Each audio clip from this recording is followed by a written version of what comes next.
Alright, what's up guys? Nostalgia Girl back here with another review. I got out of theaters yesterday after watching, finally getting a chance to, after a little bit of a snow car trouble delay.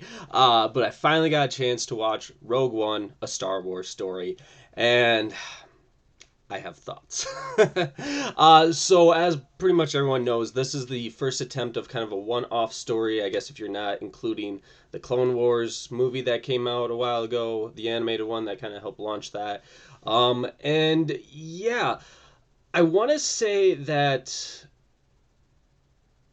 the movie's not bad. I'll put that out. The movie is not bad in the sense of a movie. It's well made. It's got some cool action scenes. It does a pretty solid job of a throwback in terms of trying to put you in that place in that time frame of the original Star Wars. You see a lot of different things that it's just like, oh hey, that's cool, and yeah, that's cool, and like one thing that for me I kind of had to wrap my head around early on was the fact that this was supposed to take place before A New Hope. So my brain itself just took a little bit of being like, oh yeah, that's right, this is supposed to take place during that timeline. That's why I'm seeing these things. So for that, I think the aesthetic of that, it did a good job. It hit the mark there. But there's a lot of other things that just fell short and left a lot to be desired. So one of the first things that I'll mention is the lack of, I guess, even though it's probably good that they didn't have it, but the lack of Jedi and the Force. I think that that's something that they tried to address by having a Force user of sorts, but not like an actual Jedi. Um, and yeah, it just it didn't, to me it didn't quite feel Star Wars, and I think that was the biggest problem that I had, is that, and I think maybe part of it is because of the Jedi and stuff like that. Not 100% sure on that, but I think the biggest problem that had is that it just didn't feel Star Wars. And I know they were trying to go for that to a certain extent. They don't want these films to necessarily feel like the episodes, which is fine. I understand that and I get that. But really, you could have slapped Star Trek or any other sort of title on this, and it probably would have worked. I mean, they did have some characters obviously that were Star Wars related, i.e., Darth Vader, Grand Moff Tarkin, but it still just, it didn't quite feel Star Wars to me. And that, I think, could be a problem moving down the line if they, and I think, like I said, I think for me it was because they did have some sort of Force users, but there wasn't like a really Jedi central thing to it. That might have been part of it. And that's nitpicky, really. If that's seriously, like, if they had had more Jedi, I would have been like, oh yeah, yeah. And then I admit I'm being a little nitpicky on that. But there's other things too to it that it just didn't quite hit the mark for me and make me be like, yeah, that was Star Wars and that was an awesome Star Wars film. Just didn't quite feel that. The other problem that I had was, I understand they're trying to throw back and get you into that mindset of like, hey, you're watching, a movie that was supposed to take place before the original Star Wars. But they did it a little too obviously with like a few little cameos and stuff like that. And, like Grand Moff Tarkin, that was a big one leading up to it, that they're saying, yeah, he's in it, but to what extent? And while it was cool to see Grand Moff Tarkin and it made sense, at the same time, the actor, let's see here, I can't remember what his name was, and of course it's not up on the IMDb thing. But what they did is they did one of those visual effects where they captured the face and put it on another actor's body, and it didn't work for me. I didn't like it, because he was in it quite a bit, and yeah, it just, see, now I wish I could find it here, the actor's name. I mean, because that's where it was one of those things that with Tarkin, there we go, Guy Henry, he's the guy that played Tarkin. I guess it was Governor Tarkin, which brings up a whole other thing. But anyway, the problem that I had with Tarkin is that because of how prominent he was, and the actor just didn't hold Tarkin the way that it was back in the original. He didn't seem as threatening. He just seemed more there. And that was a big problem. And that was the same thing with Darth Vader as well. His very first scene that he had really fell flat with me. I mean, it starts off with showing him in a bacta tank, which was like, oh, that's cool, and like you kind of start seeing the full body, which he looked, just from the brief glimpse that you got, he was jacked, and it was like, holy cow, this isn't the scrawny Hayden Christensen Darth Vader. This is like a jacked, gonna kick your ass type Darth Vader. And then when he came in, it was like, okay, this is cool. What's gonna happen? He's gonna talk with Krennic, and then the dialogue just fell flat with me. It was just another thing that like Vader said some stuff that I'm like that doesn't sound like the Darth Vader thing what he would say. So that was a little disappointing. But then he kind of made up for it at the end. But they did the movie thing that I hate when they do, where everybody everyone has all this army training, but then yet they fail to be able to shoot somebody that's standing 2 feet in front of them. But it was kind of cool to see that. But at the same time, I'm sitting there yelling at the screen because there's several things wrong with that setup. I'm just like, ah. But yeah, so Darth Vader kind of fell flat for me as well. It could have been more imposing, but yeah, it's what they did with it. And I think, like Mon Mothma, she was great. Like that was one that was well used for a throwback character, and some of the other ones too. And some of actually it was kind of cool because I thought I didn't read much into Rogue One. I will say that as I wanted to go into Rogue One with at least amount of knowledge as possible, and it was kind of cool that they did use some old archive footage that they hadn't used from the original movie and threw in for like the battle, having like some of the rogue leaders and stuff. Like that was cool. Like I recognized that right away, and I was like, whoa! I wonder if that's just a digitized thing or like that's the actual footage. No, it's the actual footage. So that was cool. But yeah, but then like things like seeing like C-3PO and R2-D2 make a quick appearance. Cute wasn't necessary. No, not at all. And that's how a lot of those little pop-ups really kind of worked out, was that it was cute, and it's like, oh yeah, it's Star Wars. That's right, we're watching Star Wars, and that's all the purpose what they're there for. So yeah, so that stuff didn't really work for me. The other thing that didn't really work for me was they really tried to build the fact that Jyn Erso is a character you should care about, and I never did. And really her whole background was just one big plot device for you to have a reason to care about this. You could have wiped her out, and it still would have worked. She was not, like, her whole backstory was not central to why everything was, which I know some people are going to argue with that.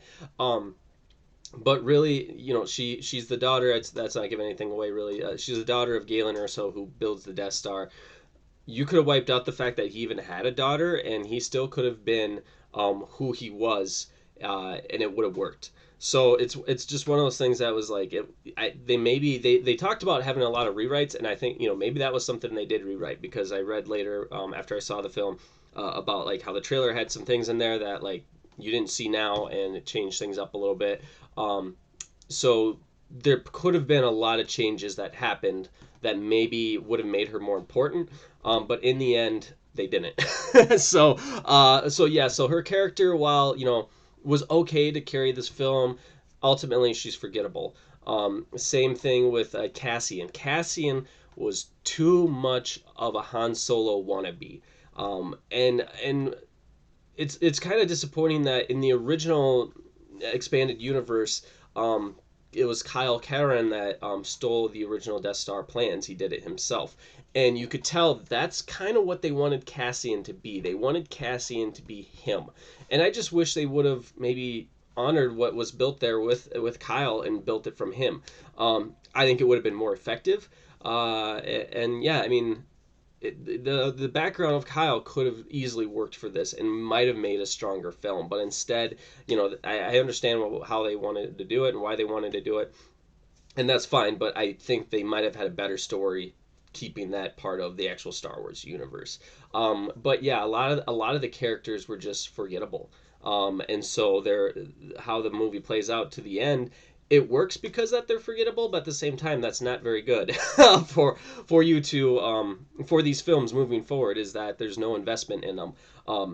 So like with Han Solo, you're going to invest in that because we already know that character and we want to learn more. But if they do more of these one-off ones of like, oh, now well let's do a movie now called Rogue 2 where we highlight how the Bothans got the second Death Star plans, it's not going to matter. People are not going to go see that film, or not as many.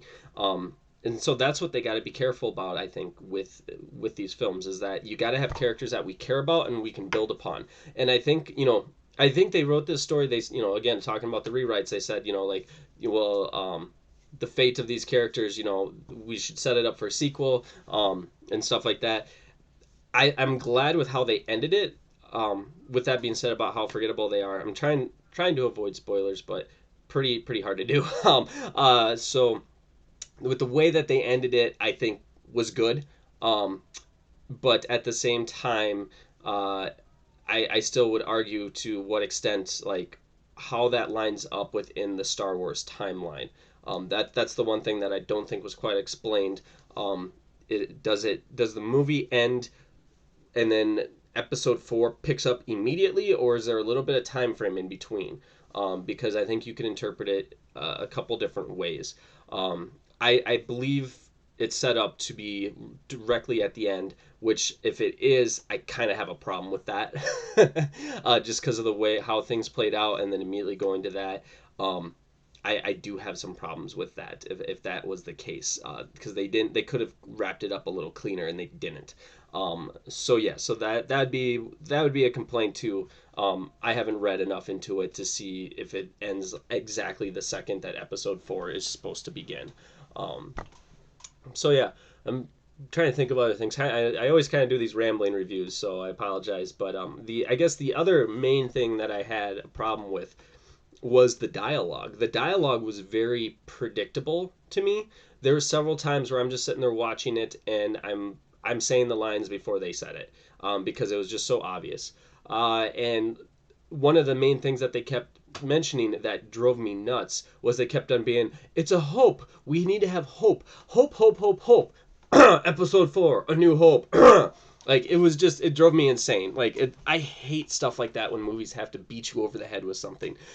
If this was something that was made before episode 4, I probably wouldn't have noticed it. But because they already made, because it's a prequel, we already know what's going to happen next. So then to beat us over the head with foreshadowing, that's not really foreshadowing. Um, is just bad writing, in my opinion. I think you could have mentioned it once, maybe twice, but I think it was like 5, 6 times. They are like, hope, hope, hope, hope, hope, hope, hope. And so it was just like, jeez. So yeah, so well, let me focus on some good stuff. Like I said, I think the fight scenes were pretty cool, though there was some convenient plot devices set up to keep some of the scenes going. But as a whole, that worked. I did like K2SO, even though he clearly was a throwback to HK from the Knights of the Old Republic. Very obvious ripoff there. But he was kind of cool, but he probably could have used some more screen time. But they kind of just kept him in the background, which was a little disappointing. Um, yeah, and Krennic was a decent bad guy, but he wasn't that scary, especially when you had Tarkin and Vader in the mix. He really felt like a third bit kind of dopey bad guy. Saw Gerrera with Forrest Whitaker, really disappointed they didn't do more of him. I'm curious if that was one thing that really got scrapped, because for as cool of a character as what he could have been, they didn't really use him at all. He was just kind of there. Like, they set it up, and I thought, they'd be a cool showdown, and then he'd be part of the team, and he wasn't. And that was really disappointing. And it was also, I think part of it was because with how they created him, like, physically, he's this old war vet, and physically they had to do the CGI of, like, he had these iron legs and stuff like that. And I think it was more of, maybe they didn't have the budget to CGI him enough, because of that, just the way they shot him. It was very obvious. I think they only showed his feet one time, to be honest with you. So I think that's what kind of held it back. Was that they didn't want to go through all the work of, like, making this guy look cool in these fight scenes and stuff like that, which is disappointing because he seems like a cool character. I understand that he's part of the Rebels universe, or will be soon. I haven't watched any of that show, so I have no idea for sure, but I know I've been reading some things that he might be popping back up. Um, Yeah, everyone else though, like Bail Organa, seeing Jimmy Smith again, cool to see him. And they set up a few things. I was just kind of like, ah, yeah, that's cool. And his parts were kind of well done. I will say, trying to mix him into the mythology of it all worked. With James Earl Jones doing Darth Vader, here's something that maybe a lot of people won't nitpick, but I will. Um, he something didn't seem right with his voice, and I even questioned if it was James Earl Jones. I had to look on IMDb when I got home. It just didn't have the fear in it. And it just wasn't as powerful. And maybe again it was because of his dialogue, but something was missing from James Earl Jones. And obviously, with his age and stuff like that, maybe he can't vocally get the Vader voice down as well as he could have years ago. But something just didn't quite hit for me, and it feels like they could have done a better job, especially since other actors have voiced him and stuff like that. It's great to have James Earl Jones still part of it. I'm not saying they shouldn't have used James Earl Jones, but just something didn't seem right with his voice. And that was part of my problem with Darth Vader as well. It's something didn't quite work. There's also something with his eyes. Now that I think about it, they were very something about his costume and his eyes, like they were very reflective, if that's the right term. I don't know. There's something about his helmet and his eyes that was distracting to me, and I'm trying to remember if it was that you could see like lights constantly reflecting, or if to some extent you could almost actually see his eyes. Um, yeah, that's something I'd have to go back and look. Um, but anyway, okay, moving on. Going to the Death Star. So this is another thing that it's a gripe, but at the same time, I want to rewatch it just to verify it. If I recall correctly, there's a couple scenes where they showed the Death Star, and it's actually upside down, and it was firing and stuff like that upside down, and that was like, is that for real, or am I just seeing it incorrectly? There's also another shot that it was on the X-wing that they showed a shot, and it was like a shot of the droid, and but then where the guns were placed, I was sitting there thinking that doesn't look right. Um, and so that's something I'd want to look at too. Is like the point of view of how they showed stuff on a few things was like, wait, is that right or not? Um, so little distractions like that. That's like you'd think that they would have it accurate. So maybe it was just me and I in my interpretation of how I thought those vehicles would look. But yeah, I think the Death Star was upside down. But I'm not 100% sure. I want to rewatch that. Maybe someone could verify they saw that too. Um, so yeah, yeah. I guess that kind of wraps up my rambling of what I thought of the film. I mean, as a whole, like I said, as a one-off movie, it was okay. I wouldn't say it was great, but it did a decent fan service job. But it also has me concerned about these expanded Star Wars films, because I think in order for these to work, fans really have to be invested in it, and not invested in the sense of like the mythology behind Star Wars, because obviously we are invested in that. But there's people who are fans of the movies that they don't read the books, or they don't watch the cartoon shows. They don't maybe play the video games. There's stuff like that each fan has their own level of commitment to Star Wars, and I think if they continue down the direction of like Rogue One, you're going to quickly see dwindling results at the box office. Now, this first one cost 200 million to make, and I think in its first week it made 150 domestically. So for that extent, like that's really good. It's obviously going to make money. It's not going to be a huge money maker.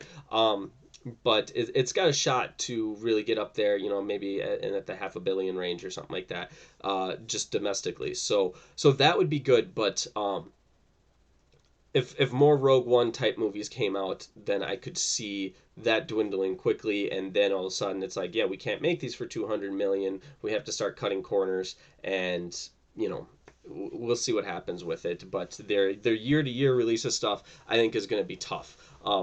Because you got Han Solo coming up, Boba Fett potentially coming up. I can't remember which other ones are coming up. Like the ones that have established characters might be interesting, might be fun, and might bring in more money than Rogue One, and that might be the way to go. But at the same time, I don't know if I need to necessarily see that stuff, because I think that's what the cartoon shows have done a better job of trying to flesh out some of those details. So like if we get, like, I remember reading at one point there might be a Yoda one-off movie.